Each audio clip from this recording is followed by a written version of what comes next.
ఎవరండి పాతకాలం వంటలు టేస్టీగా ఉండవు. సరిగ్గా వండితే వీటికి మించిన రుచి ఉండదు. మామిడికాయ నిమ్మకాయ పులుపుతో, ఆవుపిండి ఘాటుతో, నువ్వు పిండి కమదనంతో అద్దరిపోయిందండి టేస్ట్. ఈ శీతాకాలంలో ఒంట్లో వేడి పుట్టించడానికి, అరుగుదల పెంచడానికి చాలా మంచి ఆప్షను. ఆదివారం నాడు అరటి మొలిచింది, సోమవారం నాడు సుడి వేసి తిరిగింది, మంగళవారం నాడు మారాకు తొడిగింది, బుధవారం నాడు పొట్టిగెల వేసింది. చిన్నప్పుడు పాడుకున్న పద్యం గుర్తుందా?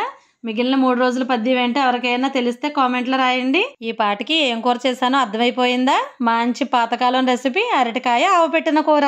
ఈ కూర కోసం ముందుగా కుక్కర్లో అరటికాయలు మునగా నీళ్లు పోసుకుని కొద్దిగా సాల్ట్, పసుపు, నానబెట్టుకున్న మామిడికాయ ఉరుగులు కానీ చింతపండు నీళ్లు కానీ వేసి అరటికాయను చక్రాల్లా కోసి నీళ్ళల్లో వేసేసి 1-2 విజిల్స్ వస్తే చాలు, చక్కగా ఉడికిపోతాయి. ఈ లోపు ఆవపిండి కోసం మిక్సీ జార్లో 1 స్పూన్ ఆవాలు, 1 స్పూన్ నువ్వులు వేసి గ్రైండ్ చేసి కొద్దిగా నీళ్లు కూడా పోసి మెత్తని పేస్ట్లా చేసి పక్కన పెట్టుకోవాలి. ఉడికిన అరటికాయ ముక్కల్ని నీళ్ళల్లోంచి తీసి చల్లారిన తర్వాత తొక్కలు తీసేయాలి. ఈ నీళ్ళని 2 టమాటాలు మిక్సీ వేసి రసం పెట్టేస్తాను. బోలెడు విటమిన్స్ ఉంటాయి కదా, పారబోయకూడదు.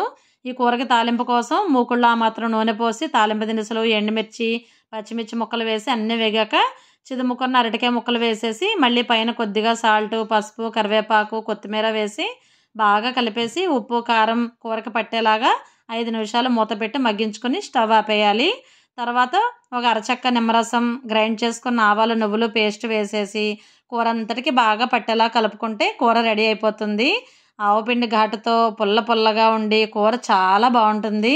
ఈ పాతకాలం రెసిపీ నచ్చిందా? నచ్చితే తప్పకుండా లైక్ చేసి వీడియో స్టార్టింగ్లో నేను పాడిన పద్యం మిగిలిన లైన్స్ కామెంట్లో రాయండి.